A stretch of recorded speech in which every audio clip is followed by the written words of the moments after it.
Assalamualaikum warahmatullahi wabarakatuh.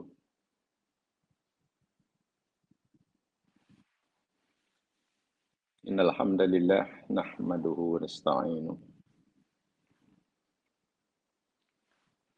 wa natubu ilaihi wa nastaghfiruh.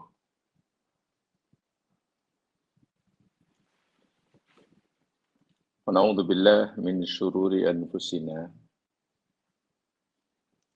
wa min sayyiati a'malina.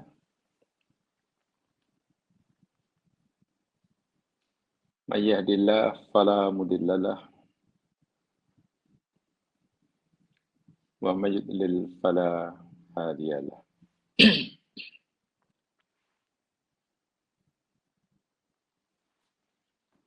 Asyhadu an la ilaha illallah wahdahu la syarika lah wa asyhadu anna Muhammadan abduhu wa rasuluh. Raditu billahi rabba wa bil islami dina wa bi Muhammadin nabiyya wa rasulah. Bismillahilladzi la yadurru ma'asmihi syai'un fil ardi wala fis sama' wa huwas samiul alim. Bismillahilladzi la yadurru ma'asmihi syai'un fil ardi wala fis sama' wa huwas samiul alim. Bismillahilladzi la yadurru ma'asmihi syai'un fil ardi wala fis sama' wa huwas samiul alim.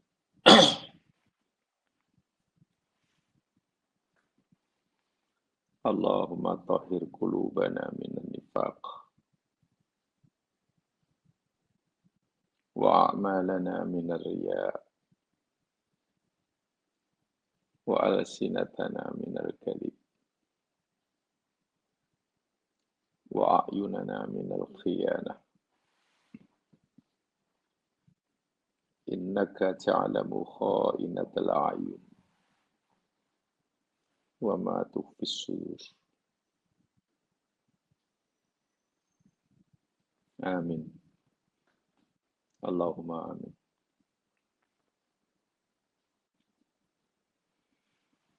Muslimin muslimat yang dirahmati Allah sekalian dimanapun Anda berada.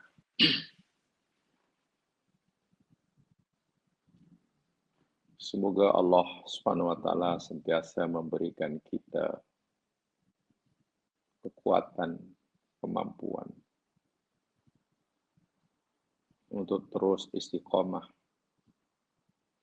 berada di atas jalannya. Agar Allah terus memberi kita keupayaan, kemampuan untuk melakukan segala suruannya. Sekecil apapun suruannya tersebut. Jangankan yang wajib, yang kita mesti buat. Perintah Allah yang sunnah pun hendaklah kita bersungguh-sungguh mengusahakan untuk kita mampu melakukannya, sekecil apapun. Karena ganjaran yang Allah sediakan, yang Allah janjikan, berganda-ganda nilainya, kuantiti dan kualitinya, dibandingkan dengan amal yang kita lakukan. Demikian juga semoga Allah Subhanahu wa taala memberikan kita kemampuan sekaligus pelindungan agar kita dapat mengelakkan diri daripada melanggar segala larangannya. Jangankan larangannya yang haram hukumnya, hatta perkara yang Allah tidak sukai, walaupun tidak sampai peringkat Ia haramkan, itu pun hendaklah kita berusaha untuk meninggalkannya. Karena sekecil apapun larangan Allah yang kita langgar, walaupun Allah tidak mengharamkan, hanya tidak menyukai,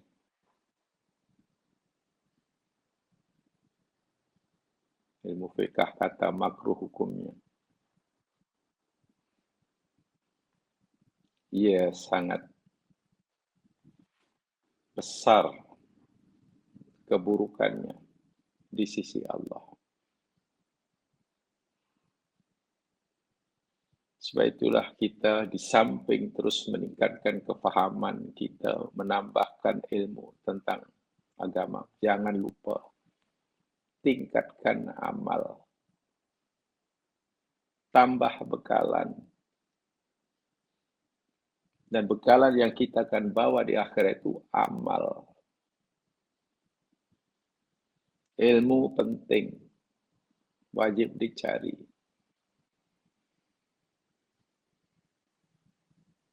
Tetapi sebanyak manapun ilmu yang kita cari dan kita yakini akan kebenarannya, bila kita tidak mengamalkannya, ilmu akan menjadi hujah bagi Allah untuk menempelak kita. Lebih-lebih lagi ketika mungkin usia bukan makin berkurang, makin bertambah bilangan angkanya. Walaupun haknya makin berkurang, peruntukan yang Allah berikan.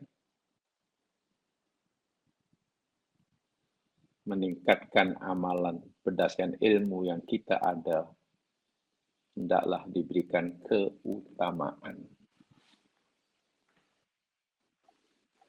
Walaupun tentu memang beramal dengan ilmu jauh lebih mudah, jauh lebih susah daripada mencari ilmu. Mencari ilmu mungkin seronok, ramai-ramai, jumpa kawan, seronok. Alhamdulillah, seronok mencari ilmu. Tapi mengamalkan ilmu yang sifatnya praktikal tidak mudah. Mengerjakan sholat malam seorang diri itu tidak mudah.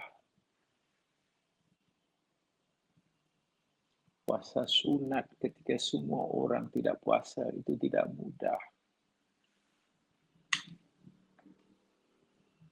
Istilahnya membasahi bibir dengan zikir pada Allah di mana saja berada.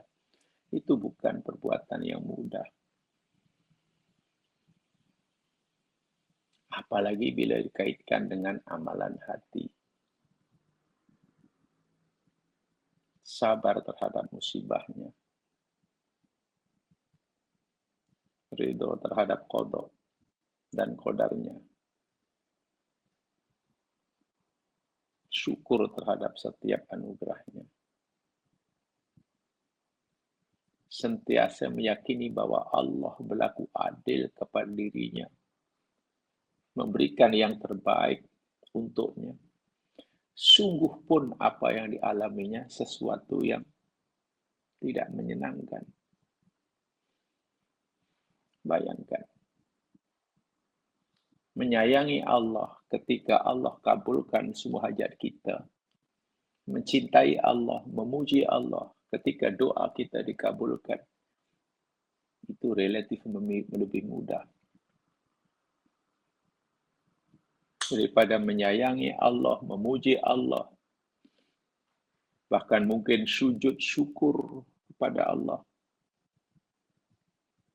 Ketika Allah tetapkan buat kita sesuatu yang kita tidak inginkan.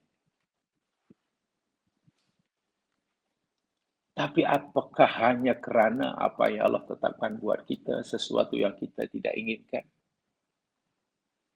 Lalu kita kurang mencintainya, kurang meyakini keadilannya. Na'udzubillahi min dzalik. Inilah bagi saya bekalan yang perlu diutamakan. Segera diamalkan sementara Allah masih beri ruang. Dan itu memang berat. Bahkan mungkin kalau kita kurang melatih diri, sesuatu yang kurang menyeronokkan. Mudah-mudahan Allah mudahkan segala urusan kita. Jamaah yang dirahmati Allah sekalian.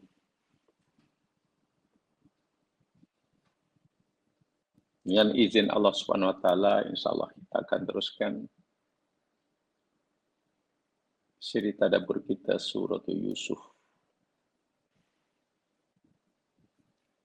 Dan pada siri yang lepas kita berhenti pada ayat yang ke-32.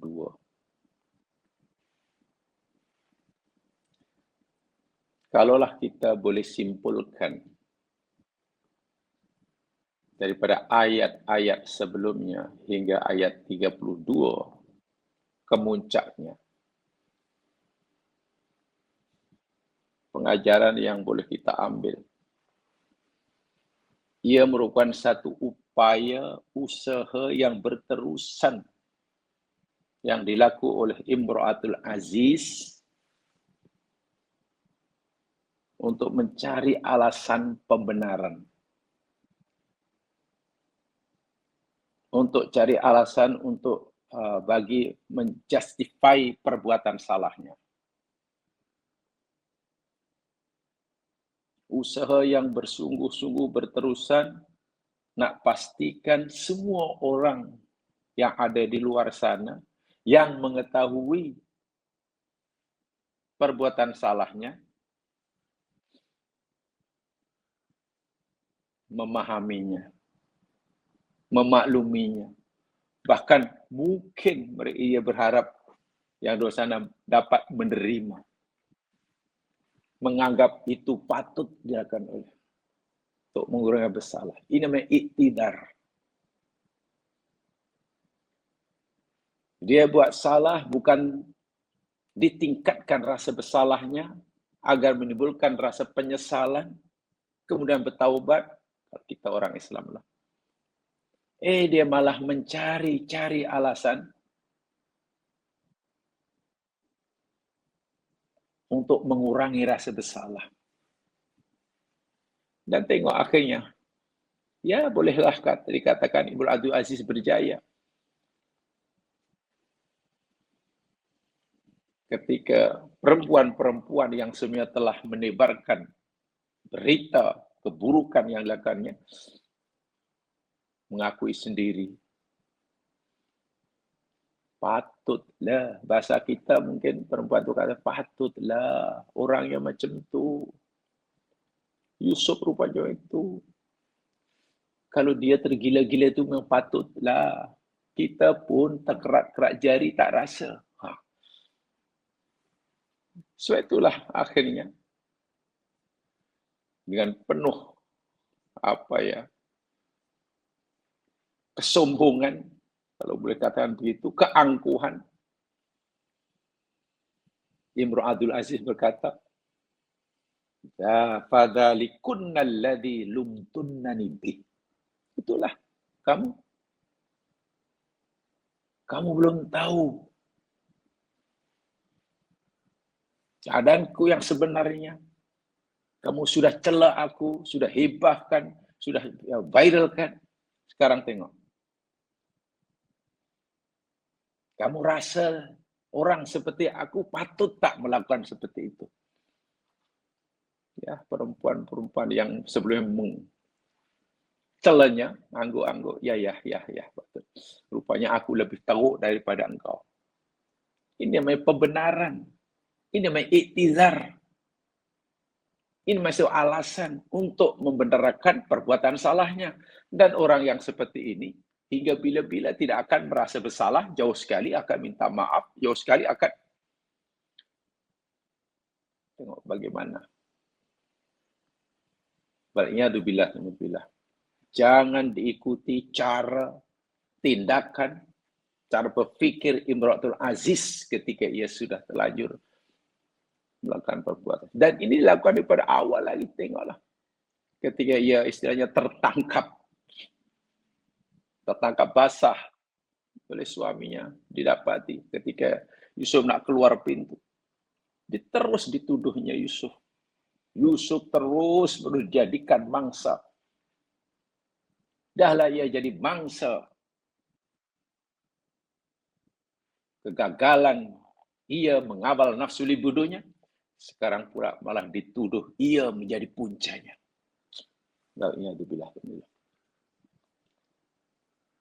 Dan dengan angkuhnya dia berkata, dengan bangganya ia berkata, sungguh pasti Yusuf akan dipenjarakan. Atau pasti ia akan menjadi orang yang hina. Allahu Akbar walillahilhamd. Sungguh pasti ia jadi orang yang hina. La yusjananna.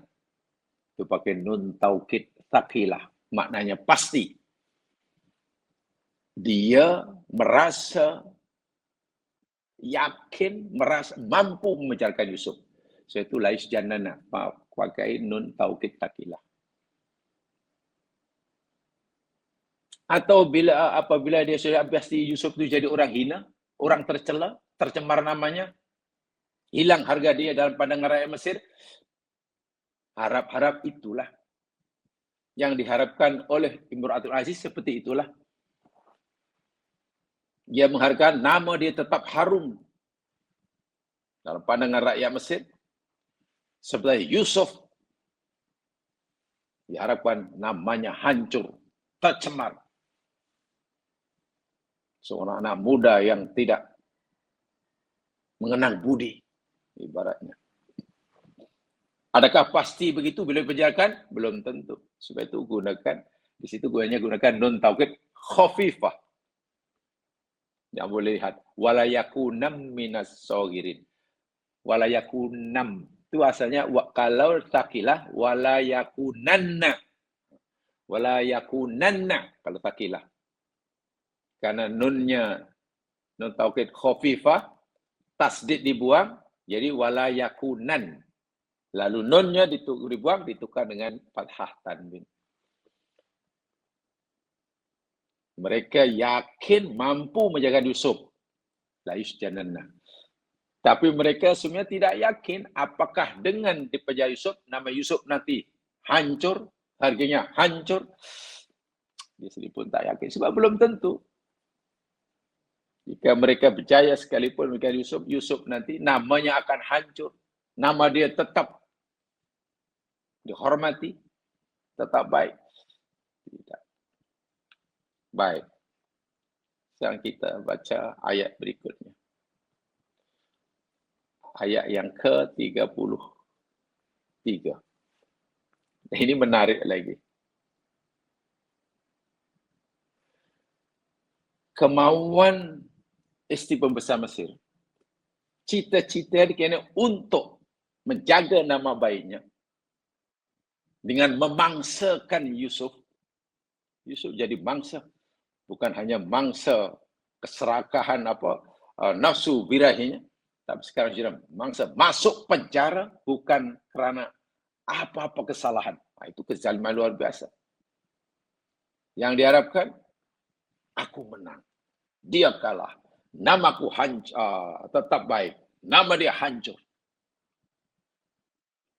Dan itu balasan orang yang tidak mau memenuhi kemauan saya. Wow, luar biasa. Jadi dia puas berjaya menjarakan Yusuf tanpa diketahui olehnya. Yusuf pula dalam hatinya lebih rela, lebih ridho berada dalam penjara daripada mengikuti kemauan Imratul Aziz. Imra'atul Aziz bagi pilihan ibaratnya pada Yusuf. Yusuf, pilih satu di antara dua. Kamu mau memenuhi kemauan aku? Berbuat tak senonoh dengan aku? Karena aku Tuhan kamu? Kamu hanya fata aku? Hamba abdiku? Dan kalau kamu memenuhi, kamu senang. Kamu senang. Namamu pun tidak tercemar karena tak ada siapa yang kenal kamu. Tak pedulikan kamu. Keluarga kamu pun di mana, aku tak tahu. Tapi jika tidak, aku penjarakan kamu. Dan kamu akan sengsara di sana. Yusuf diberi pilihan. Yusuf diberi. Yusuf memilih penjara, aku lebih suka. Penjara lebih aku sukai daripada memenuhi kehendak engkau. Jadi sesuatu yang dianggap sebagai kesusahan, penderitaan bagi Imra'atul Aziz, penjara itu kan kesiksaan dalam pandangan Imra'atul Aziz. Tapi penjara bagi Yusuf saat itu ini adalah nikmat. Sesuatu yang diingin bahkan dengan siap-siap berdoa pada Allah Subhanahu wa taala. Lihat ayatnya. Ayat 33. Ayat ini jam sekian betul-betul lah. Banyak pengajaran sekali. Kalau kita kaitkan dengan kehidupan kita sekarang, sangat banyak. Dan saya coba menyampaikan apa pengajaran dari kisah ini. Kisahnya jamaah boleh baca sendiri dan tidak ada masalah. Tapi pengajaran, ibrah. Kisah-kisah di Quran ini bukan kisah sejarah, tapi ibrah. Pengajaran itu yang penting. Dan memang masih sangat relevan dengan kehidupan kita hari ini. A'udzu billahi minasyaitonir rajim. Qala rabbis sijnu ahabbu ilayya mimma yad'unani ilayhi. Wa illa tasrif anni kaidahunna asbu ilayhin wa akum minal jahilin. Yusuf 33. Qala telah berkata Yusuf, Rabbi wahai Tuhanku, as-sijnu penjara. Ahabbu ilayya lebih aku sukai mimma yad'unani ilaih daripada memenuhi apa yang dia ajak aku, seru aku kepadanya. Yad'una ini yang sekian ya. Nun itu bukan nun tanda rofa bukan ya. Yad'una bukan mereka, bukan. Yad'una bukan mereka menyeru, mereka mengajak, tapi dia. Ini dia yang hunna. Bukan untuk hum, tapi untuk hunna. Hum yad'una, betul. Tapi nunnya tanda rafa. Hunna pun yad'una. Dan ayat'u kalau hunna yad'una. Jadi nun itu nun niswah. Maknanya mereka perempuan, bukan mereka lelaki. Ya Allah, kalaulah engkau, nah sekarang engkau beri pilihan pada aku ya Allah. Dan pilihan di tanganku karena engkau beri aku kebebasan memilih. Mana yang aku nak pilih? Memenuhi kemauan mereka perempuan-perempuan yang menggoda aku untuk melakukan perbuatan maksiat? Atau jika aku tolak perbuatan, aku masuk penjara. Aku dimasukkan penjara. Ya Allah, kerana-Mu ya Allah, penjara lebih aku sukai. Wah, masuk penjara itu satu hal pasti susah, menderita, terasing daripada masyarakat. Kedua, ya biasanya lah bila orang masuk penjara, namanya hancur dalam pandangan masyarakat. Apalagi masyarakat yang tak tahu kisah sebenarnya. Masyarakatnya melihat dari segi zahir, orang masuk penjara pasti salah, pasti jahat. Itu yang ada dalam fikiran masyarakat. Yusuf tak kisah, mau dikata jahat ke, hancur namanya apa, tak kisah. Aku rela namaku busuk dalam pandangan masyarakat. Aku rela hidupku susah di dunia. Daripada memenuhi ajakan mereka. Masyarakat pandang dia hina. Tadi masalah asal Allah pandang dia mulia. Ini pengajaran dia.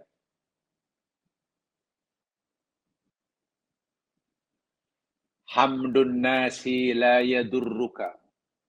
Hamdun nasi alaika la yanfa'uka. Sorry. Hamdun nasi laka la yanfa'uka. In kunta indallahi madhmuma. Pujian, sanjungan orang, sanjungan masyarakat bagi diri engkau. Engkau dianggap orang baik, orang hebat, orang mulia, orang bla bla, semua orang. Bahkan kau dapat macam-macam sijil penghargaan. Bukan hanya sijil penghargaan daripada daerah, negeri, negara, bahkan mungkin internasional. Dunia internasional mengakui. Pujian orang, sanjungan orang pada kamu, la yanfa'uka, tidak sedikit pun memberi manfaat bagimu. In kunta indallahi madhmuma, jika dirimu dalam pandangan Allah, Tuhanmu, hina dina. Jika Allah pandang kamu hina, menurut Allah kamu ni hamba yang hina, disanjunglah selangit sekalipun oleh masyarakat dunia. Kamu tidak mendapat apa-apa manfaat sikit pun. Lalu kamu kenapa bangga dengan pujian orang? Jika Allah pandang kamu sebagai hamba yang hina. Kamu lebih memilih, lebih suka pujian orang. Dan tidak takut dengan kejian Allah. Wa dhammuhum 'alaika la yadurruka. In kunta indallahi mahmuda. Kejian, cacian, celaan orang, manusia, masyarakat kepadamu. Orang kamu cela, mereka hina kamu, cela kamu, la yadurruka. Tak payah khawatir, ia tidak memberikan apa-apa madarat sikit pun buat kamu. Sama sekali. In kunta indallahi mahmuda, jika kedudukan kamu dalam pandangan Allah sebagai hambanya yang mulia. Bila Allah sudah muliakan kamu, Allah pandang mulia, dunia mengutukmu pun tidak memberi apa-apa madarat. Jika Allah sudah hina kamu, seluruh dunia menyanjungmu, tidak mendapat apa manfaat. Ini pengajarannya. Yusuf tak kisah, mau masuk penjara ke, mau dihina, kamu hancur namanya, itu pandangan manusia. Yang penting, Allah pandang dia mulia. Ini luar biasa.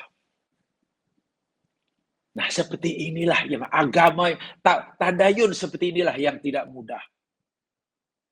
Cara beragama atau cara melaksanakan ajaran agama, bagian-bagian seperti ini yang tidak mudah. Karena ia berkaitan dengan sikap.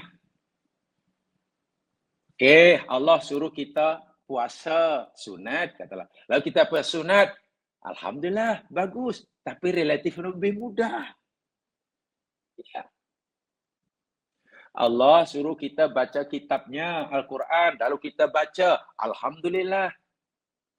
Relatif mudah, suruh baca, suruh solat, suruh zakat, suruh cari ilmu. Itu relatif mudah. Saya tak kata paling mudah, relatif mudah. Baik atau tidak baik? Sangat baik. Tapi ada yang lebih baik dan lebih susah. Apa? Inilah contohnya. Dah tak kisahlah apa kata orang. Yang penting apa kata Allah. Dia dimusuhi oleh semua orang. Janji jangan dimusuhi Allah. Biar dikutuk, dibenci orang, dihina orang. Asal jangan dibenci dan tidak disukai oleh Allah. Dan hidup, jalan hidup yang ini tidak mudah. Tidak mudah. Tapi ini Yusuf memberikan ajaran kepada kita. Ya Allah, penjara lebih aku sukai. Daripada memenuhi ajakan mereka semua itu. Yat'una ini merujuk pada hunna ya, bukan pada hum, saya ulangi. Yat'una itu domainnya hunna. Mereka perempuan. Kan yang mengajak Yusuf buat serong ini kan perempuan semua. Bukan lelaki ya, lelaki tidak ada. Wa illa tasrif anni. Ini doa berikutnya. Tapi Yusuf ini tidaklah sombong. Yusuf tidak takabur, jauh sekali Yusuf ini ujub. Merasa hebat, tidak. Kemampuan ia, keyakinan dia mampu memilih penjara daripada memenuhi maksiat yang mereka ajakkan. Melindungi diri daripada ajakan jahat mereka. Yusuf yakin, bukan pasal aku hebat. Bukan pasal karena aku ni orang yang wah tak. Tapi Yusuf kata apa? Wa illa tasrif anni. Dan jika engkau ya Allah tak palingkan daripada aku. Tengok. Kaidahunna, tipu daya mereka perempuan-perempuan ini ya Allah, asbu ilaihinna. Allahu Akbar. Pasti aku pun cenderung. Sobayasbu itu maknanya ya mana saya mencurah-curah lah. Mencurah-curah. Ilahina pasti pada mereka. Bukan hanya condong. Wah, ibarat air itu sudah curah habis. Sehingga tak ada sesuatu yang mampu menghalang diriku. Hanya kerana pertolonganmu ya Allah. Hanya kerana pelindunganmu ya Allah. Aku mampu menolak ajakan mereka. Yusuf merasa dibela, dilindungi oleh Allah. Yusuf mengembalikan kejayaannya berada di atas jalan Allah kerana pertolongan Allah. Ini penting. Nanti saya jelaskan ini. Ini kaitannya dengan kalimah la haula wala quwata illa billah. Dan kalau akulah memilih memenuhi kemauan mereka ni, perempuan-perempuan yang di Mesir termasuk oleh Imratul Aziz. Walaupun mungkin sekelip mata ya dunia aku senang kerana dapat segala-galanya. Jadi dunia aku tidak rugi kerana tak ada siapa yang peduli siapa aku. Orang Mesir pun tak kenal aku ni orang mana, siapa orang tua aku di mana. Dan aku tidak masuk penjara. Ya bahasa mudahnya, kalau aku memenuhi permohonan mereka, aku akan mendapatkan kesenangan. Tapi kesenangan sesaat. Takkan hanya kerana inginkan kesenangan sesaat.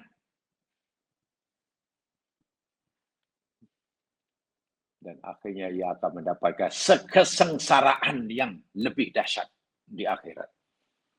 Seronok memang sesaat, tapi balasannya kesengsaraan yang dahsyat.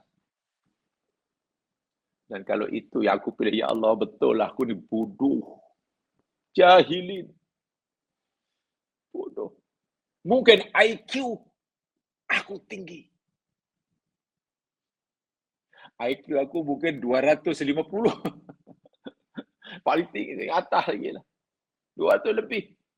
Tapi kalau akulah memilih macam tu, bodoh aku, ya Allah. Ini ada dalam ayat yang lain. Orang yang paham betul, mahir betul tentang dunia. Bab dunia, bab sekarang mahir menguasai pelbagai bidang ilmu.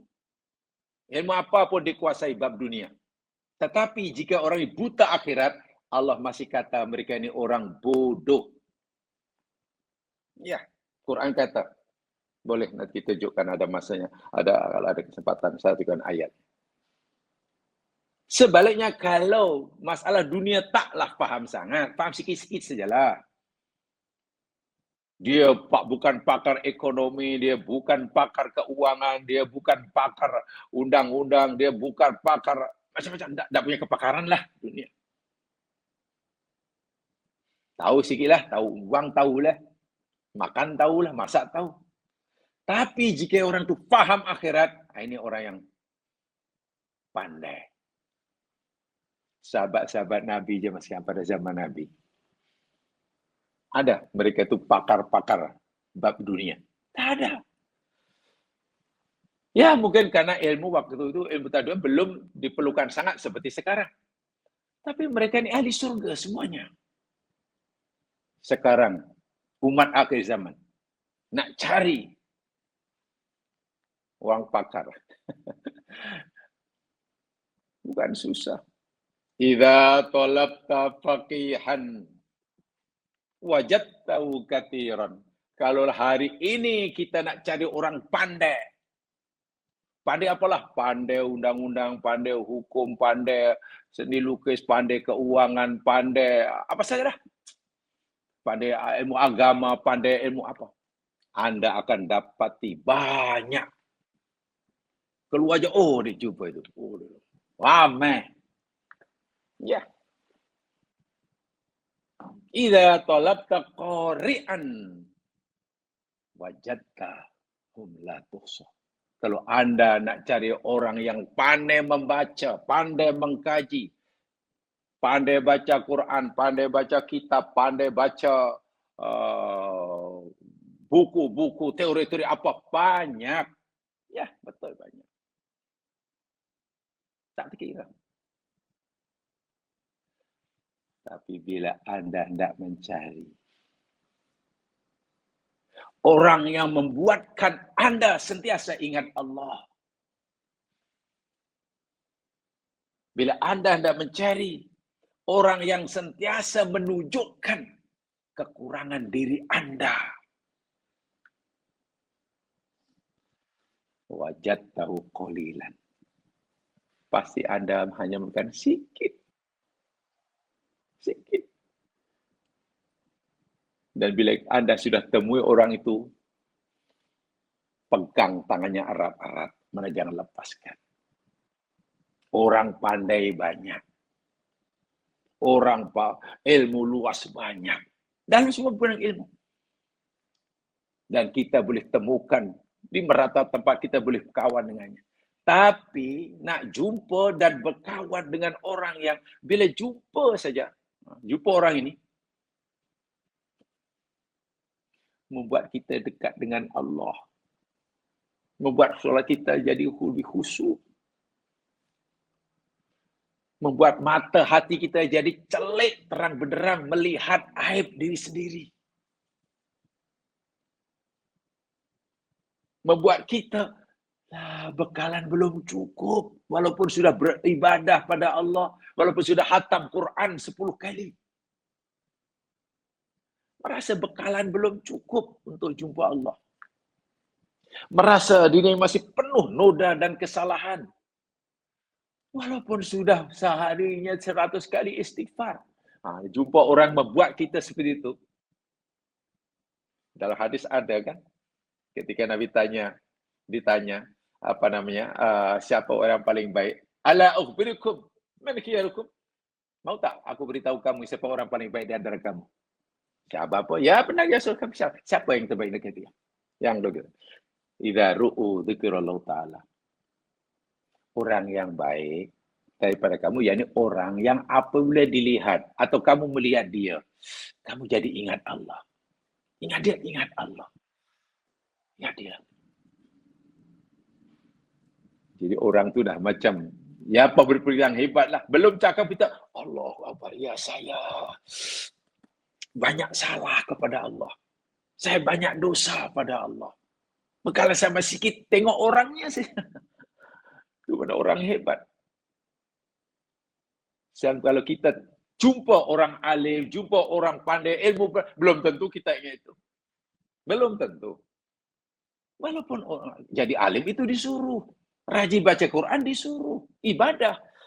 Tapi kadang-kadang kita berkawan dengan orang seperti ini, belum mampu membuat kita ni rasa ingin.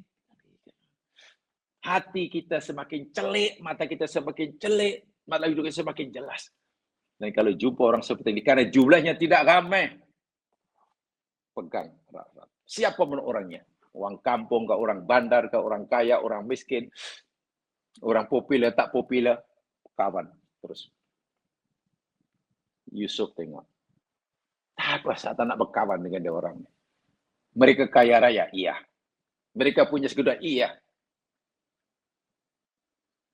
Kalau aku terus berkawan dengannya, nama aku pun boleh tumpang dua kaki. Tapi syaratnya susah, syaratnya berat. Tidak mungkin aku penuhi. Aku mesti ikut memenuhi keinginan mereka. Bodoh aku.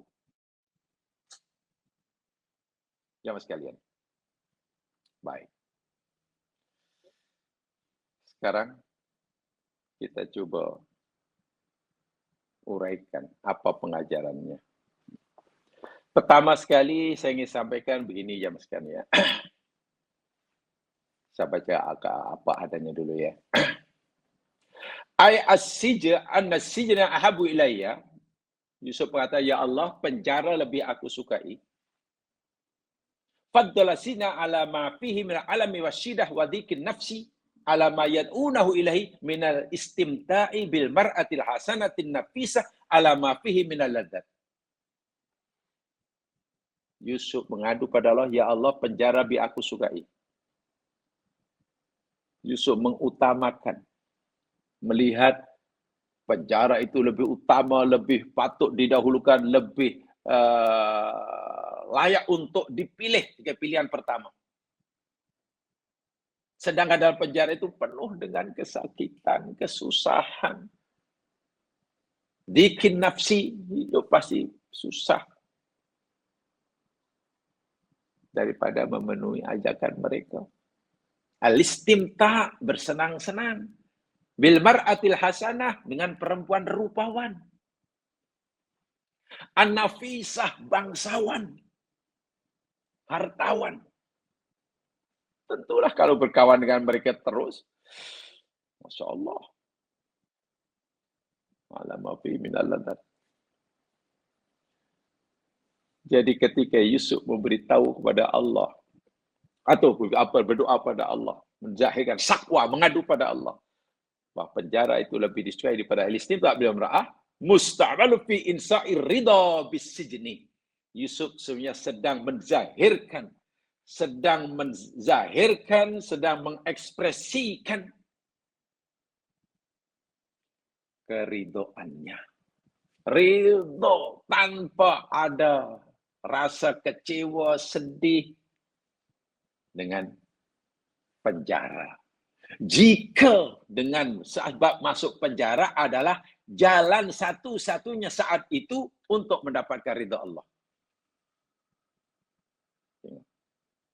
Ucapan Yusuf ini, saya ulangi, yakni merupakan Yusuf sedang menzahirkan, sedang mengekspresikan apa yang ada dalam hatinya, bahwasanya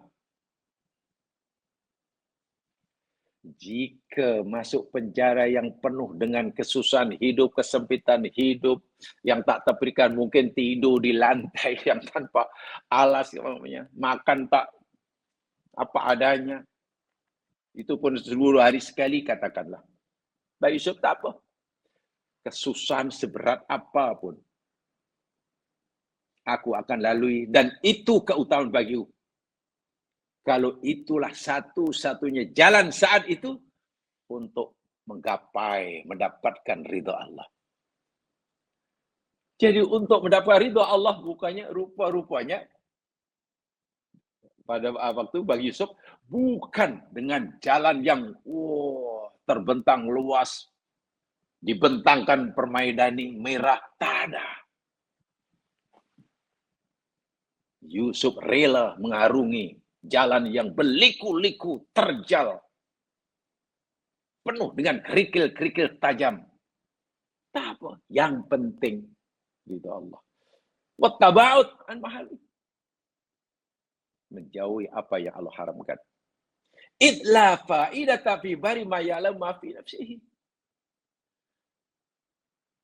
Karena tidak ada maknanya lah, tak ada faedah kalau Yusuf nak beritahu kepada orang-orang itu tak betul. Jadi Yusuf terus bagi tahu kepada Allah Subhanahu wa taala, Tuhan semesta alam.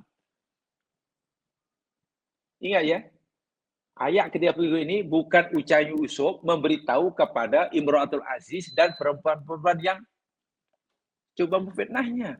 Bukan, hai Imratul Aziz, wahai majikan aku, wahai kamu-kamu yang memperdaya aku nak bagi tahu semualah. Aku sekali-kali tak nak memenuhi permintaan kamu, tak naklah, aku takut. Kalau kamu nak masuk aku penjara pun tak apalah, aku rela masuk penjara daripada. Dia tak kata kepada perempuan itu.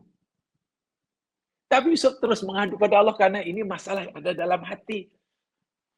Dan tak ada faedah pun memberitahu pada mereka. Masya Allah. Bagi Yusuf masuk penjara. Sebab kalau Yusuf nak beritahu kan seakan Yusuf ingin jadi hero kan. Woi, rupanya hero sungguh lah. Awak sanggup masuk penjara. Buat apa? Mungkin dapat pujian. Mungkin Nabi Yusuf dapat puji-pujian. Mereka yang selama ini coba menghancurkan namanya, mungkin malah berduka menjadi mengkaguminya. Respect. Mungkin itu. Bukan mustahil itu Yusuf akan dapati jika ia memberitahu pada perempuan-perempuan Mesir. Tapi bagi Yusuf apa artinya? Sikap hormat mereka padanya, penghargaan mereka, pujian mereka, respect mereka, buat apa? Yang dicari oleh Yusuf bukan itu. Saya itu tidak memberitahu pada mereka, tapi terus minta maaf, istilahnya berbisik, bermunajat kepada Allah.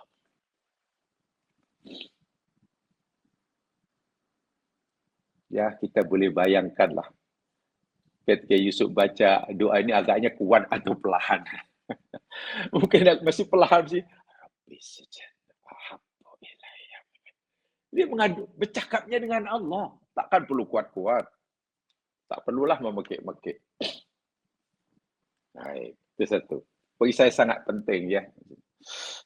Yang kedua yang sekali ingin sampaikan, poin kedua. Apalah sebab faktor yang mereka Yusuf tetap dipenjarakan. Sedangkan bukti-bukti kejujuran, kebenaran Yusuf telah terdedah. Telah diketahui oleh mereka yang mengkhianatinya. Kenapa Yusuf tetap dipenjarakan? Sedangkan bukti-bukti kesalahan itu berada di pihak Imratul Aziz telah diketahui oleh orang ramai. Lalu apa alasan Yusuf masih terus dipenjarakan? Betul kan? Pertanyaan kita, apa lagi alasan yang mereka gunakan untuk terus menjaga Yusuf? Sedangkan bukti kejujuran Yusuf telah diketahui. Bukti kesalahan itu di pihak Imratul Aziz. Jamaah sekalian, kaifa sujina Sayyidina Yusuf ma'al ilmi bi anna al-haqiqah qad zaharat.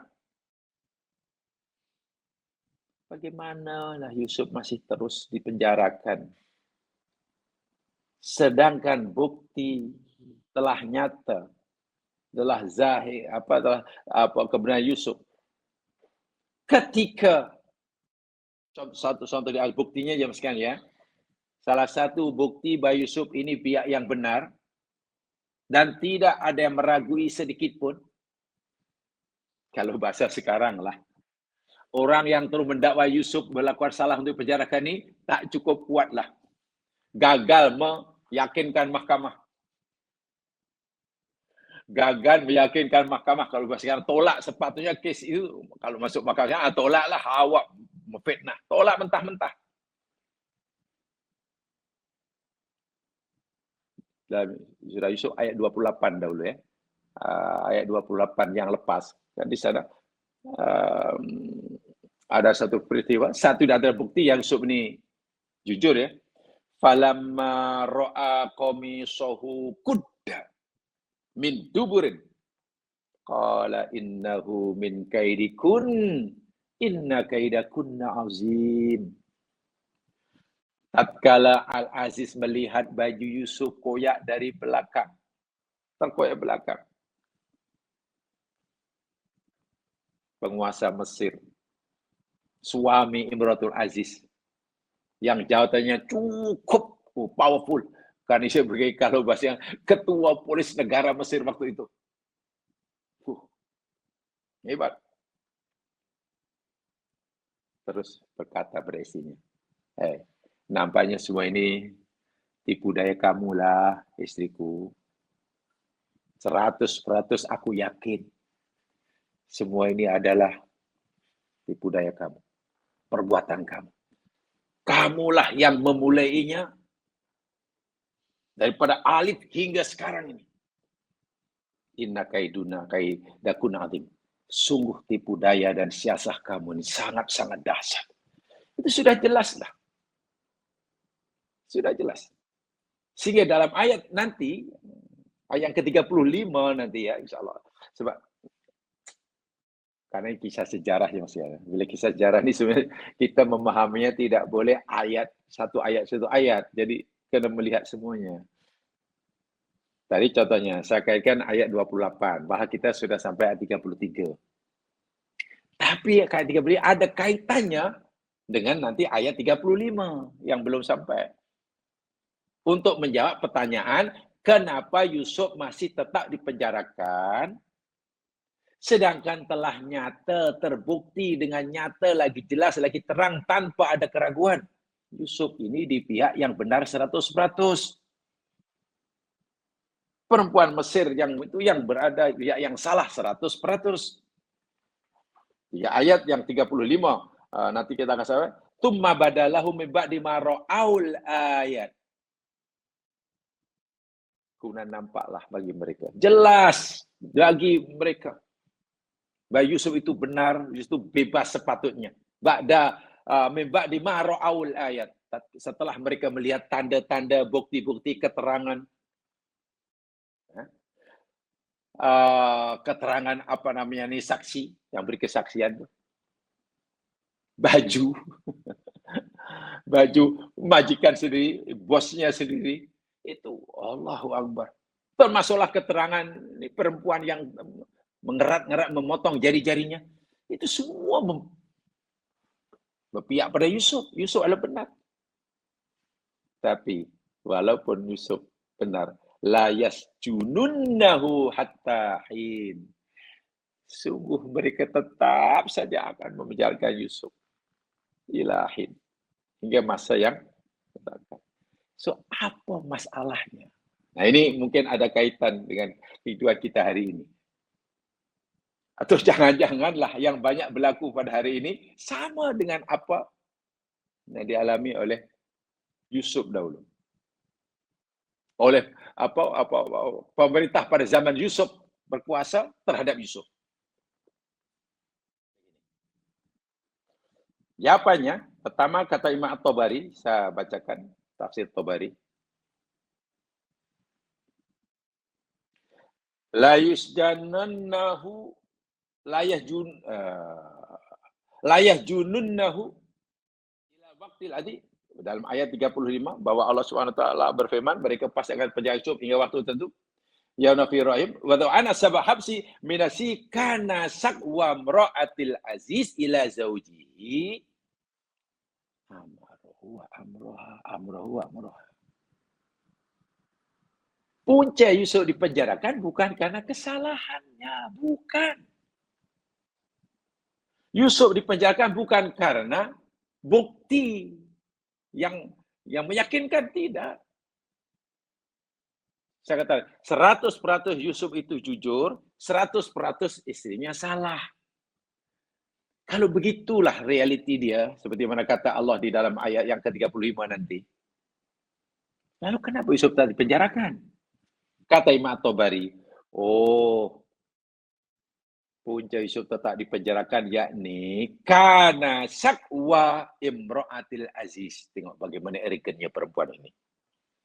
Itu semata-mata kerana aduan, permintaan, rayuan imra'atul aziz. Istrinya itulah.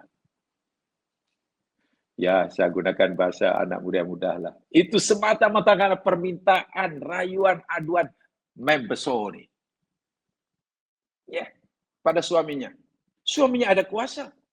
Dia ketua keamanan Mesir. Waktu itu. Powerful. Ibaratnya, ya apa yang dia cakap mesti patuhi lah. Orang dia punya azimat kun fayakun lah. Jadi, tak boleh siapa yang lawan. Dan istrinya cerita. Walaupun bila isteri itu berbohong tu, suami tetap tidak percaya. Apa nama dia? Karena apa yang dikatakan oleh sini, suami tidak percaya, dia bohong. Dan suaminya pun tahu 100% macam mana hakikat kejadian itu. Tapi kenapa tetap saja berkeras untuk menjarakan? Semata-mata karena aduan membesarnya. Karena membesarnya rupa-rupanya memberikan semacam pilihan kepada suaminya. Tengok. Dahlah membesar tadi sudah melakukan kesalahan besar untuk selalu mencari justifikasi. Untuk justify kesalahannya, itu kesalahan besar. Sekarang tak puas dengan itu. Bagi meyakinkan masyarakat bahwa dia benar dan Yusuf salah, apapun, ada alasan, kata alasan ke, Yusuf mesti penjarakan. Kalau kita tidak punya bukti untuk mempenjarakannya, kita boleh gunakan kuasa mutlak kita. Desakan istri. Kata Imam At-Tabari. Lalu pendapat At-Tabari rupanya juga disetujui oleh Imam As-Sudi. Imam As-Sudi dia kata begini. Qala imra'atul li zawjiha, ini bercakap kepada suaminya. Inna hadzal abda al-ibrani qad fadhahani finnas. Hai suami tersayangku. Nih, sumber hama abdi berkutan Ibrani ini. Kan ini bukan rakyat Mesir, tahu orang mana kita orang jual, kita beli ya. Nih, budak Ibrani yang sekarang jadi hamba kita ni, dia benar-benar telah mencemar nama baikku sebagai isteri kesayanganmu. Dia yang mencemarkan di sini, Yusuf. Ya paling tidak, ia menjadi asbab namaku tercemar karena perbuatanku. Sepatutnya kata begitulah. Namaku sudah hancur. Ya tadiru ilaihim wa yuhbiruhum. Masih dituduh. Si isteri masih membuat fitnah. Dia boleh mencari alasan untuk melepaskan dirinya. Dan ia menghibahkan, menyebarluaskan kes ini kepada orang luar sana. Ani rawatuhu an nafsi. Dia kata, aku yang menggodanya. Aku yang ia nak sangat mengendakinya. Walastu hatiku anak dari Robi Mudri. Silakan aku, wahai suamiku, tak mampu nak melakukan itu. Aku terkurung dalam rumah. Aku tidak boleh, engkau tidak berangkat. Aku bergaul dengan masyarakat. Aku orang terhormat. Bagaimana mungkin aku jumpa orang awam sesuka hati aku? Macam aku nak menjelaskan. Yusuf hamba saya bebas. Wah, itu fitnah yang luar biasa. Imma anta dan li fa'akrif adil. Sekarang aku berikan engkau pilihan, wahai suamiku. Pilihan pertama. engkau izinkan aku untuk keluar rumah, menemui masyarakat luas di sana, lalu mencerita tentang kesku ini, agar mereka tidak lagi terus menghina aku, mencela aku, supaya aku dapat meyakinkan mereka bahwa aku tidak bersalah. Atau, wa imma antabijau kama habsan, atau engkau tahan dia. Kau bungkam mulut dia. Bukan hanya kurung dalam rumah, kurung dalam penjara, sehingga tidak lagi ada peluang untuk jumpa orang dan orang untuk jumpa dia. Sekarang pilih. Sama ada engkau nak membenarkan aku keluar, beritahu pada masyarakat bahwa aku tidak bersalah, ataupun engkau penjarakan Yusuf. Suaminya mungkin terlalu sayang pada istrinya. Ia terpaksalah mengambil keputusan yang bercanggah dengan keyakinannya. Semata-mata karena hendak mencari ridho istrinya. Semata-mata karena sayang pada istrinya. Wa'iyadzubillah, wa'iyadzubillah. Jamaah sekalian, kalau dikaitkan hadis Nabi, kalau suami ibarat jadi hakim dan hakim yang pasti masuk neraka. Ya, tahu kebenaran, tapi memberikan keputusan tidak berdasarkan dengan kebenaran yang ia ketahui. Tahu kawan itu tidak bersalah, tapi keputusannya tidak membebaskannya, tapi malah menghukumnya. Ini termasuk hakim yang pasti masuk neraka, kata Nabi. Ini kalau dikaitkan dengan, ini pengajaran. Wah, itu orang pertama pernah menyalahkan istrinya. Itu bagus tuh. Dia ada sisi-sisi yang baik yang patut dipuji. Al-Aziz ini. Dia mengakui dan menyalahkan istrinya. Hanya pada Yusuf, okeylah sudah. Kes ini, bila selesai sudahlah. Jangan cakap lagi lah. Lupakan saja lah. Lupa saja kita hidup saja lagi. Move on lah. Itu baiknya. Tapi ketika dia dirayu oleh istrinya, karena istrinya tak puas, selagi bukan sekadar dia hanya meyakinkan pada orang perempuan saja yang dia tak salah, tapi di luar sana, Allahu Akbar. Ini kata Imam Tabari, lalu dijelaskan oleh Imam As-Sudi di sini. Jadi ayat ini, siyakul ayat, khasnya nanti ayat yang ke-35 lah, susunan struktur ayat itu memberikan maksud anna nahu kana bisababi kaidi imra'atil aziz, bahwasanya sebab dipenjarakannya Yusuf semata-mata kerana tipu daya, rayuan, permintaan, desakan imra'atul aziz, membesar ini. Faqad sarahat bidzalika haitsu qalat, dan itu ada dinyatakan dalam ayat 32 dan 33 sebelumnya itu, wa illam yaf'al ma amr la yusjannana wa la yakuna minas saghirin. Yusuf kata, qala rabbi sijru ahabbu ilayya yad'unani ilaihi. Famtana'a minha. Yusuf tolak permintaan perempuan tadi, dan Yusuf memilih penjara. Bukan karena mengakui kesalahan yang dituduhkan kepadanya, tapi semata-mata bisa babi kaidi imra'atil azizillah wa mada'athu alaihi wa yura'il aziz. Semata-mata karena tipu daya perempuan itu, karena rayuan, aduan, bujukan perempuan itu pada suaminya, dan meminta maaf di hujung, kata Imam As-Sudi, dan berpunca daripada igra'ul azizi bih. Penjarakannya Yusuf, tetap di Yusuf kerana terperdayanya Al-Aziz, seorang yang memegang kekuasaan yang besar, terpedaya. Kebenaran yang nampak depan mata, tutup begitu saja. Karena sayang pada istri. Rayuan pada istri. Walau bagaimanapun ini istriku. Salah atau benar tetap istriku. Dia itu siapa? Dia itu budak. Aku beli.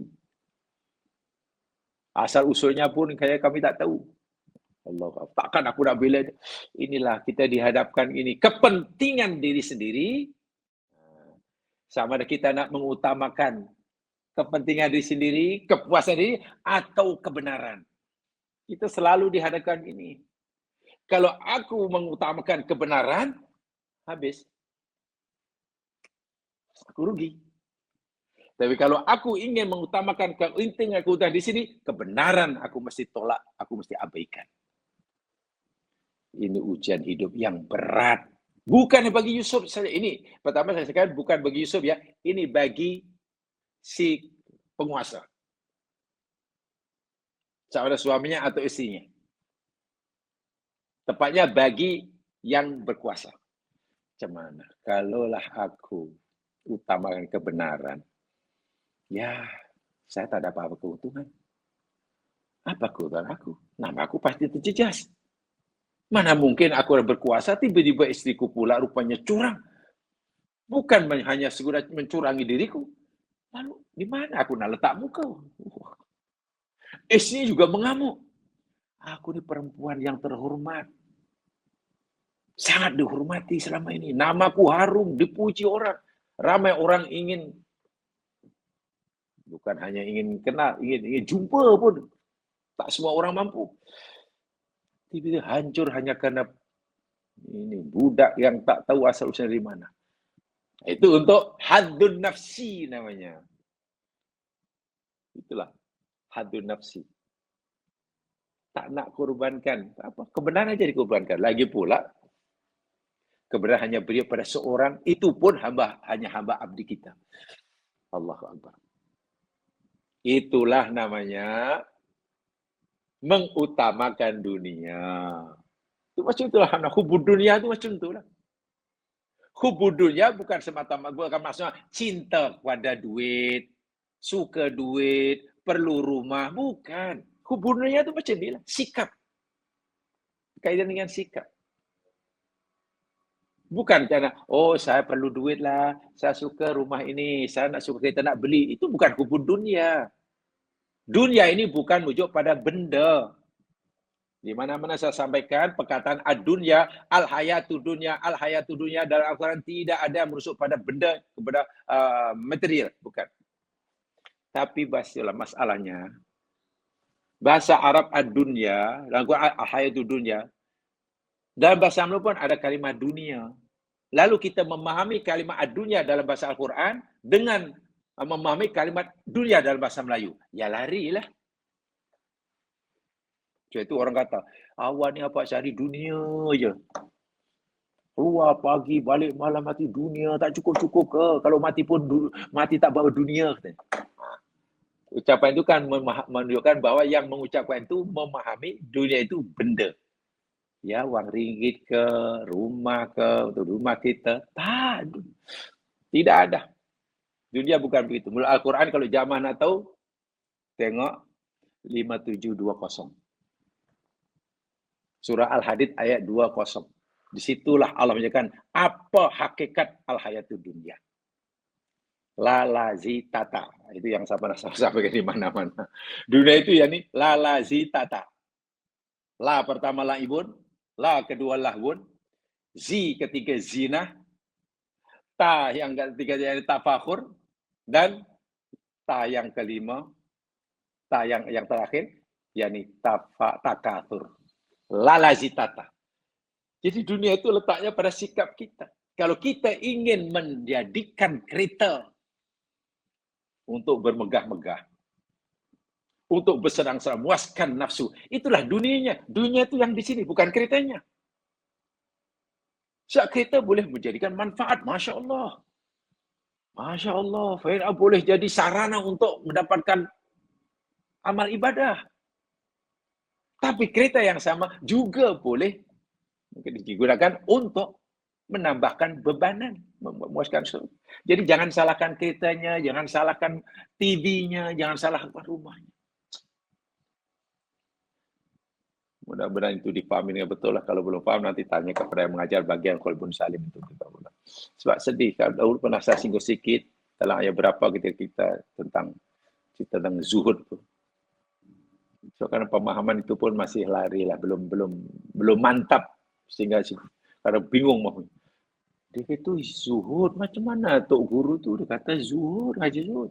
Tapi kemana-mana pakai kereta Rolls Royce bapaknya. Kereta dia Rolls Royce. Dia kata zuhud macam mana ustaz tu kata zuhud tapi kemana pakai Mercedes? Zuhud apa tu? Jadi karena kita salah memahami zuhud. Zuhud yang kita fahami tidak sama dengan zuhud yang diajarkan oleh Quran. Mungkin zuhud yang kita fahami, zuhud maknanya orang zuhud namanya zahid, maknanya mesti kemana pakai basikal. Kalau perlu jalan kaki. Bajunya sehelai aja atau 2 helai lah. Itu baru zuhud. Rumahnya pun tak boleh lah, rumah yang besar-besar, namanya zuhud. Kalau zuhud mana ya, duduklah di pondok ke gubuk yang dulu, namanya zuhud. Nah, itu kan dah lari ke pemahaman itu. Tolong dipahami betul itu. Sebab kalaulah kita tidak memahami dengan betul istilah-istilah agama, nanti kita tidak akan membuat Islam ini hebat, Islam ini besar, tapi malah membuat Islam ini kecil.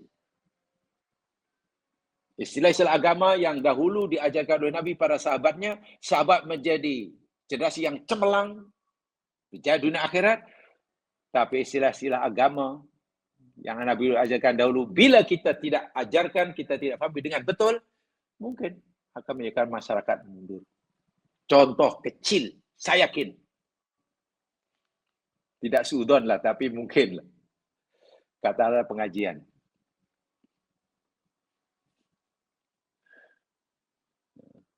Tajuknya apa? Zuhud. Tajuknya nanti apa tu untuk pengajian tu apa namanya? Zuhud. Buat di mana? Buatnya nanti ya ni di manalah ballroom mana umpamanya. Kena cari dana, high tech di ballroom mana. Ada jual meja. Berapa? Ya popular lah. Ada meja yang harga dia apa namanya 30,000 satu 10 orang. 10,000, ada 1,000. Mungkin yang datang mungkin susah. Ini macam mana buat cari di hotel tu cari zuhud. Dari pasti yang datang, kalau ada orang minat nak pergi, mula-mula nak pergi, umurnya baru 30 tahun. Saya semua minat pergi tapi nampaknya tajuk tak sesuai lah. Saya baru 30 tahun. Baru nak menapak kerjaya. Ini cita-cita tiba-tiba sudah dengar cerita tajuk zuhud. Macam tak sesuai lah. Mungkin ramai yang berfikir tazkirah, pengajian atau apa sajalah halaqah dengan tajuk zuhud ini hanya sesuai bagi orang yang sudah berumur 70 tahun ke atas. Sudah 7 series itu barulah boleh cerita zuhud. Ini baru 20 tahun cerita zuhud. Itu kan karena salah faham yang sudah turun-temurun.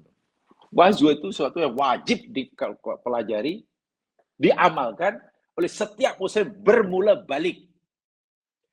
Tapi kadang mungkin pemahamannya kurang betul, dia ingat zuhud hanya sesuai tajuk yang sebagai orang yang sudah 70 tahun ke atas.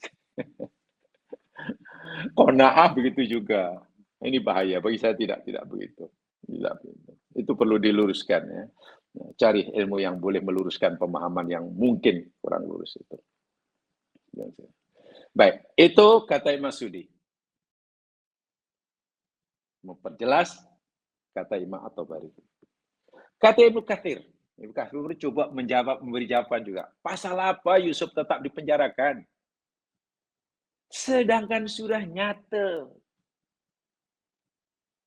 dia yang benar. Tak ada bukti yang menunjukkan dia melakukan kesalahan walaupun sedikit.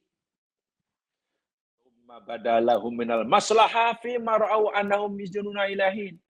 Kata oh iya. Karena ini bukan tak ada kena dengan Yusuf.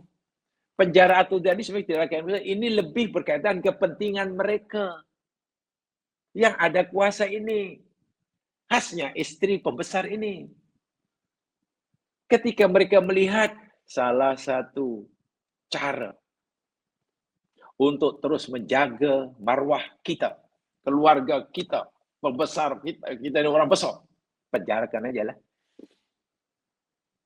Kalau Yusuf hanya dikatakan, Yusuf, sudah, jangan cakap apa-apa. Ya mungkin dia akan cakap, tapi kalau masuk penjara seorang-seorang, dia nampak, itu kebaikan. Itu keuntungan.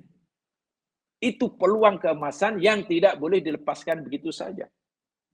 Sehingga seakan-akan mereka berkata, innama sajanuhu lama sya'al hadith ihaman annahu rawadaha an nafsiha. Annahum sajanuhu ala dhalik. Karena dengan memenjarakan Yusuf, menurut apa yang dipikir oleh keluarga penguasa inilah, kisah ini tidak akan tersebar keluar. Itu satu. Keduanya, dengan dipenjara Yusuf, ini memberikan isyarat yang jelas kepada masyarakat, Yusuf yang bersalah. Dia yang memulakan, dia yang beria-ia hendak mengganggu isteri pembesar, bukan pembesar. Tengok tu. Alasan itu dicari-cari untuk mewajarkan perbuatan salah. Dan pemain ini sangat-sangat kotor, Mas. Saya ulangi sini, sangat-sangat kotor. Saya tidak tahu. Dalam dunia hari ini, termasuk di negara-negara yang majoriti Muslim, adakah praktik seperti ini masih berlaku? Saya tidak. Ya kita hanya berlindung pada Allah agar ia tidak berlaku. Kalau berlaku, wal'iyadzubillah, kenapa kita berguru kepada keluarga besar Mesir berpengaruh yang jelas-jelas salah. Yang kisahnya juga di Al-Quran. Ingat ya, ini memang betullah kisah sejarah. Tapi bukan semata-mata sejarah. Kita nak ambil iktibarnya. Jadi kalau kita nak tahulah, jahat tak jahatnya perempuan waktu itu, Ibrahim Abdul Aziz, inilah. Nanti penjarakan. Walihada lama talabahul Malik al-Kabir fi akhir mudah imtana min al-khuruj hatta tatabayyana bara'atuhu mimma nusiba ilaihi min al-khiyana. Nanti ayat 50. Jadi jamaah sekalian, bila sudah sampai tempoh Yusuf dipenjarakan, yang sebenarnya mereka tidak memberikan tempohnya ya. Berapa lama Yusuf memberikan tidak ada setahun ke 2 tahun. Ya ilahin. Karena mungkin tak ada rekod. Dan Yusuf dikeluarkan penjara pun karena ya macam tak disengajakan lah. Dalam kisahnya nanti di belakang ada teman sepenjara Yusuf nak bebas, lalu Yusuf berpesan, tolong ya beritahu kepada penguasa Mesir ya, aku sudah lama di penjara, bukan gara salah. Diharap-haraplah tuan penguasa ini ingat pernah menjadikan orang namanya Yusuf di penjara, dah lama tak keluar-keluar bila. Kawan ni lupa nak bagi tahu. Ya, qadarullah dia lupa. Ya, Allah belum menghendaki Yusuf keluarlah begitu maksudnya. Hanya satu saat kan akhirnya raja mimpi gitu kan. Nanti di belakang tu ada mimpi dan akhirnya Yusuf. Tengok, ketika Yusuf berjaya minta mimpi raja dan Yusuf dipersilakan, disuruh keluar, diarahkan keluar oleh penguasa. Yusuf tak nak. Maksudnya apa? Kalau dalam bahasa sekarang, penguasa Mesir waktu itu memberi pengampunan kepada Yusuf. Dan Yusuf boleh keluar daripada penjara atas dasar mendapat pengampunan. Yusuf tak nak. Nanti kita akan sampai hal itu. Kenapa? Kalau Yusuf mau keluar karena dapat pengampunan, maknanya Yusuf salah. Dia mengalami kesalahan yang dituduhkan yang dia tak pernah buat. Dan ini semakin meyakinkan masyarakat, oh betul lah, memang Yusuf selama ini salah. Yang betul Ibrahim Abdul Aziz, ini Yusuf tak nak, ini harga diri. Disabah ini ia ingin pengajaran kepada orang ramai. Orang ramai yang selama ini berpandangan salah. Takkan Yusuf membenarkan pandangan mereka yang salah. Yusuf ingin membetulkannya. Seakan-akan, kalaulah kamu yakin aku masuk penjara karena kesalahanku, dah berpuluh tahun kamu gitu. Tidak. Yakin betul salah. Lalu Yusuf buktikan apa? Ketika disuruh keluar oleh penguasa Mesir, bahasanya dapat pengapalan. Yusuf tak nak, Yusuf suruh pesuruh istana ini. Tak apalah, saya belum mau keluar. Kamu balik dahulu. Kamu kumpulkan dahulu perempuan-perempuan dahulu yang memperdaya aku, khasnya perempuan yang mengerat-ngerat jarinya hingga putus itu. Kamu kumpulkan semua, lalu tanya mereka. Betulkah aku seperti mana-mana yang mereka dakwakan? Betul, akhirnya Yusuf belum mau keluar. Karena pengeluar itu karena dapat pengampunan. Yusuf tak nak. Apa aku dapat pengampunan? Aku tak salah, kenapa diampunkan? Ini bukan sombong, bukan. Yusuf ingin mengajar masyarakatnya yang berpikiran salah, menyadari salah, dan Yusuf ingin membetulkannya. Itu yang usaha. Bukan semata untuk kepentingan dirinya. Sementara penguasa waktu berpikir hanya untuk yang kepentingan dirinya. Tak pikir orang lain. Setelah mereka keluar, lalu ikut tanya semua perempuan yang dulu pernah menggoda Yusuf. Oh iya, Yusuf orang yang baik langsung. Saya tak apa langsung dia itu. Memang dia betul orang yang suci. Setelah semua yang berpindah dahulu mengakui kesilapannya, mengakui tuduhannya, mengakui Yusuf ini orang yang hebat, yang baik, dan tak ada. Mana semua orang yang telah mencemarkan nama Yusuf, sekarang mereka sendiri dengan penuh kesadaran membersihkan nama Yusuf. Nama Yusuf sudah bersih dalam pandangan rakyat Mesir, khasnya kaum perempuan. Barulah Yusuf keluar. Mau keluar. Tengok, sampai begitu sekali. Dan ini kata Ibnu Katsir dalam tafsirnya. Ini karena memang tujuan, apa yang didakwakan, diartikan oleh Imratul Aziz itu salah besar. Apa yang dikabulkan oleh Al-Aziz terhadap permintaan istrinya, itu kesalahan yang sangat besar. Pandangan, pahaman, dakwaan, promosi terhadap Yusuf orang jahat itu ada salah besar. Dan Yusuf ingin membetulkan semuanya. Dia rela lebih lama sedikit dalam penjara. Wah, dipersilakan keluar. Sepatutnya orang yang ingin keluar penjara dan sekarang sudah diizin keluar, kan sepatutnya seronok. Keluarlah, lari ya, laju-laju. Tapi masalahnya alasan ia dikeluarkan itu yang Yusuf tak boleh terima. Alasan pengampunan. Kalau pengampunan, mana aku mengaku salah. Satu. Keduanya, mana aku membiarkan tuduhan orang lain yang salah itu tetap salah. Dan dia mati, mereka akan... Jadi Yusuf kasihan kan? Kasihan kan membiarkan orang buat salah, terus salah. Tanpa menyadari kesalahannya. Yusuf berdakwah dengan tindakan. Ini hebatnya. Tidak semestinya tidak. Kalau Yusuf bercakap pun mereka malah tidak percaya. Aku ini jujur lah, yang salah dia. Malah tak percaya. Tak apa, dengan tindakan aja. Iyalah maknanya betul. Jadi Yusuf keluar. Bersih, sebesih-besihnya. Namanya, muruahnya. Sebagaimana ketika ia dimasukkan ke penjara, bersih. Masuk bersih, keluarga bersih. Dan itu terbukti dengan nyata selama ini hanya tipu daya, siasat, perancangan jahat yang dilakukan oleh Imratul Aziz, dan malangnya dapat sokongan dan dukungan oleh suaminya, seorang penguasa penuh di Mesir waktu itu. Sayang sekali. Itulah kita tentunya hanya berdoa lah agar apa yang dilakukan oleh penguasa waktu itu kepada Yusuf, yang Quran ceritakan sejarahnya, cara bertindak mereka, pertimbangan mereka, ya mudah-mudahan tidak ada pada zaman kita, apalagi negara Islam. Tapi nampaknya macam susah ya untuk susah. Tindakan yang diambil oleh Bro Aziz sentiasa cari alasan untuk membenarkan. Itu sekarang banyak orang buat salah bukan terus. Pada zaman Muhammad, Masya Allah, ada orang berzina, tak ada siapa yang mengetahuinya kecuali dia dan pasangan dan Allah. Karena takut Allah, jumpa Nabi minta dirajam. Itu ada pada zaman Nabi, hadis sahih. Tak ada siapa yang menuduh ia berbuat jahat. Dia sendiri minta, mengakui dan minta dia. Walaupun Nabi mula-mula tak nak melakukan hukum rajam. Tapi karena dia meyakinkan Nabi, ya, dia akan rajam. Hingga mati. Rajam. Karena lebih takut azab akhirat daripada azab. Walhal kalau dia senyap-senyap pun, tak ada siapa yang tahu.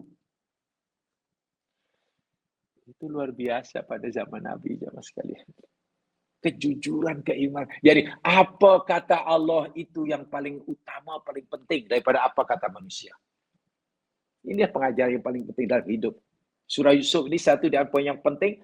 Yang penting, apa kata Allah, apa pandangan Allah, sudah. Seluruh dunia memuji kita, tidak memberi apa manfaat jika Allah benci kita. Seluruh dunia mengkeji kita, mencela kita, menghina kita, minta maaf, menyampahkan kita. Tak ada memberi apa-apa, madarat sikit pun, jika Allah pandang kita mulia. Bila Allah sudah muliakan kita, tak ada siapa yang boleh menghinakannya. Bila Allah sudah menghinakannya, tak ada siapa yang boleh memuliakannya. Itu keyakinan kita orang mukmin, dan keyakinan ini mesti dizahirkan melalui tindakan. Sebab kalau hanya keyakinan saja, tapi tindakannya lain, itu belum betul lah. Mukmin, Muslim, mukmin, tapi mungkin dia masih asin lah. Asin itu derhaka. Allah mau kita ini Muslim yang mukmin dan muhsin. Nah, muhsin itu lebih kepada tindakannya. Sebab kalau buat baik bukan karena Allah, itu kan namanya masih pura-pura. Buat banyak kebaikan, tapi bukan karena Allah. Namanya munafik kan? Mana munafik? Buat baik, perintah Allah, tapi bukan karena Allah. Itu kan sifat munafik. Dia tahu itu perintah Allah. Yakin itu perintah Allah. Berdosa bila tak buat. Tapi tak buat. Itu namanya mukmin asin. Mukmin derhaka. Atau fasik. Ini kita tahu perintah Allah, wajib dibuat. Dan kita buat apapun risikonya. Yang penting Allah suka. Itu baru muslimun mu'minun muhsinun. Itu paling tinggi. Dan itu yang perlu diutamakan. Kita berikan afdaliyah keislaman dalam hidup kita. Lebih-lebih lagi di saki-baki umur kita. Dan itu tidak mudah, jemaah sekalian. Tidak mudah. Berat. Tapi wajib diusahakan. Karena nanti nilai kita letaknya di situ, di sisi Allah. Karena insyaAllah, ilmu yang jamaah telah miliki, sudah memadai, sudah cukup. InsyaAllah, khasnya ilmu-ilmu fardu ain yang ini. Ya, kalau ada masa, carilah ilmu-ilmu yang fardu kifayah, tak apa. Boleh-boleh juga. Ya. Tapi kalaulah masa itu suntuk, kalau aku gunakan untuk cari ilmu ini, tapi hanya fardu kifayah. Sedangkan masa aku sudah suntuk, yang aku mesti amalkan, belum amalkan. Utamakan amal. Amalkan dahulu yang kita dah faham. Mudah-mudahan diberkati oleh Allah SWT. Kurang lebih yang dinikmatkan. Subhanakallahumma bihamdika asyhadu an la ilaha illa anta astaghfiruka wa atubu ilaik. A'udzu billahi minasyaitonir rajim. Wal 'asri innal insana lafi khusr illa alladziina aamanu wa shalihat tawasaw bil haqq wa tawasaw bis sabr. Assalamualaikum warahmatullahi wabarakatuh.